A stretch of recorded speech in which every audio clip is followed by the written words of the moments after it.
헛똑똑 잡학 아카이브 10분이면 구조가 보입니다. 산업을 움직이는 아주 소수의 사람들. 오늘은 바로 이 역설적인 구조, 일본 AV 남자 배우의 세계를 아주 깊숙이 들여다보려고 합니다. 우리가 아는 화려한 모습 뒤에 숨겨진 그 진짜 현실은 과연 어떤 모습일까요? 자, 먼저 이 산업의 스케일부터 한번 보시죠. 일본에서는요, 매년 새로운 AV 작품이 수천 편씩 쏟아져 나옵니다. 정말 어마어마한 양이죠. 그리고 이 거대한 시장을 위해서 활동하는 여성 배우는 수천 명에 달한다고 해요. 뭐 시장 규모를 생각하면 당연한 숫자처럼 들리죠. 그런데 말입니다. 남성 배우는 어떨까요? 이 모든 산업을 떠받치고 있는 전업 남성 배우의 수는 놀라지 마세요. 고작 70명 정도입니다. 네? 수천 명 대 70명. 이건 정말 믿기 힘든 불균형 아닌가요? 그럼 당연히 이런 질문이 나올 수밖에 없죠. 도대체 왜 이렇게 극단적으로 적은 걸까요? 오늘 이야기는 바로 이 질문에서부터 시작합니다. 이 기이한 구조를 이해하려면요, 이 산업의 아주 근본적인 특징부터 살펴봐야 합니다. 바로 이 산업이 철저하게 여성 배우 중심의 상품이라는 점이죠.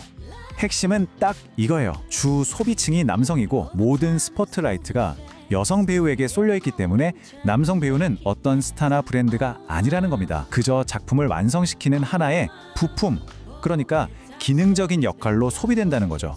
이 기능적 역할이라는 게 무슨 뜻이냐면요, 구체적으로는 이렇습니다. 보시는 것처럼 얼굴이 잘 안 나오거나 아예 초점이 아니고요, 언제든 다른 사람으로 바꿔도 상관이 없는 대체 가능성이 아주 높다는 뜻이에요. 같은 배우가 계속 나와도 보는 사람들은 별로 신경 안 쓴다는 거죠. 이러니까 제작사 입장에서도 굳이 많은 남성 배우들을 관리할 필요가 전혀 없는 겁니다. 아니 그래도 왜 이 일을 선택하는 걸까요? 뭐니 해도 결국 돈 때문이겠죠. 자, 그럼 이제 그들의 수입과 그 이면에 숨겨진 현실적인 계산서를 한번 들여다보겠습니다. 이 표를 보시면 바로 감이 오실 거예요. 이들의 연수입은 일본 평균 직장인보다 훨씬 높습니다. 상위권 배우들은 꽤 많은 돈을 버는 게 사실이에요. 하지만 이게 이야기의 전부는 아닙니다. 높은 수입의 가능성이 있는 건 맞지만 그 대가는 바로 완전한 불안정성입니다. 고정 월급 당연히 없고요.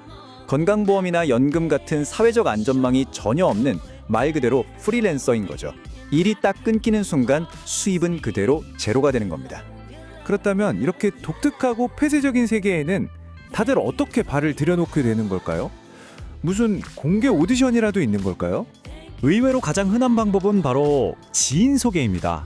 이 업계는 다른 무엇보다 안정성과 신뢰를 중요하게 생각하거든요. 갑자기 촬영 펑크 내거나 문제 일으키지 않을 사람, 그래서 검증된 사람을 통해 아는 사람을 소개받는 걸 가장 선호하는 거죠. 그리고 많은 배우들이 처음 일을 시작할 때 이런 생각을 한다고 합니다. 에이, 딱 몇 년만 빡세게 해서 돈 벌고 나가자. 빚을 갚아야 한다거나 급전이 필요해서 단기적인 목표로 뛰어드는 경우가 대부분이라는 거죠. 이걸 내 평생 직업으로 삼아야겠다고 생각하는 사람은 거의 없다는 뜻입니다.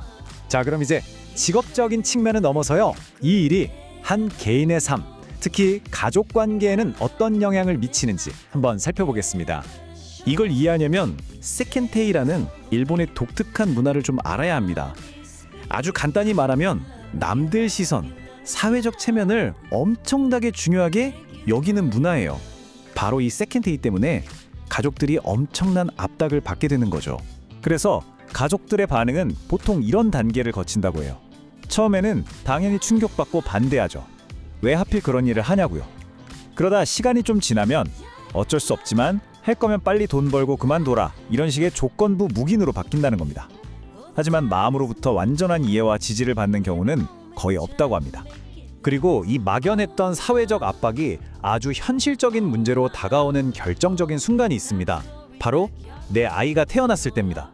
내 직업이 혹시라도 나중에 아이에게 상처가 될 수 있다는 생각? 그 생각 때문에 많은 배우들이 자녀의 탄생을 기점으로 은퇴를 심각하게 고민하기 시작한다고 해요. 그렇다면 이들의 커리어 마지막은 어떨까요? 은퇴한 후에 과연 이들은 평범한 삶으로 다시 돌아갈 수 있을까요? 제2의 인생이라는 도전은 성공할 수 있을까요? 은퇴 후에 가는 길은 보시는 것처럼 생각보다 다양합니다. 평범한 회사원이 되기도 하고요. 꾸준히 몸 관리를 해온 경험을 살려서 피트니스 트레이너가 되기도 하죠. 아예 이 업계에 남아서 스태프로 일하는 경우도 있고요. 하지만 어떤 길을 가든 아주 큰 장벽이 남아 있습니다. 바로 인터넷에 영원히 남는 디지털 기록과 이력서에 생긴 공백을 설명해야 하는 문제죠. 이 때문에 많은 전직 배우들은 그냥 조용히 자신의 과거를 숨긴 채 살아가는 길을 택하기도 합니다. 자, 지금까지의 내용을 쭉 종합해서 이 정말 치열한 업계에서 단순히 일하는 걸 넘어서 성공하고 오랫동안 살아남는 사람들, 이른바 생존자들은 뭐가 다른지 한번 정리해 보겠습니다. 바로 이게 그들의 생존 키트입니다. 최상의 몸 상태와 강한 멘탈은 뭐 기본 중에 기본이고요.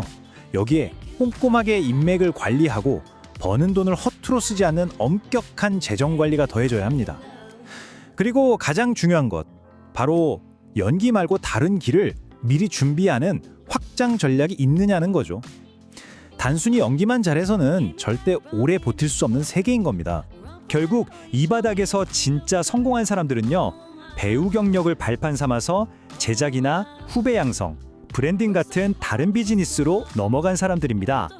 사실 이건 비단 이 업계만의 이야기는 아니죠. 요즘처럼 불안정한 프리레이서 시장에서 살아남으려면 지금 하고 있는 일 너머에 출구 전략이 반드시 필요하다는 걸 보여주는 것 같아요. 화려함 뒤에 숨겨진 철저한 생존의 논리. 이들의 이야기는 단순히 한 특수 직업의 세계를 넘어서 오늘날 수많은 불안정한 직업들이 마주한 현실을 보여주는 것 같습니다. 높은 수익이라는 유혹과 사회적 안전망의 부재, 그 사이에서 이뤄지는 이들의 선택을 여러분은 어떻게 보시나요? 이것은 자유로운 도전일까요? 아니면 다른 길이 없었기에 떠밀린 마지막 선택지였을까요?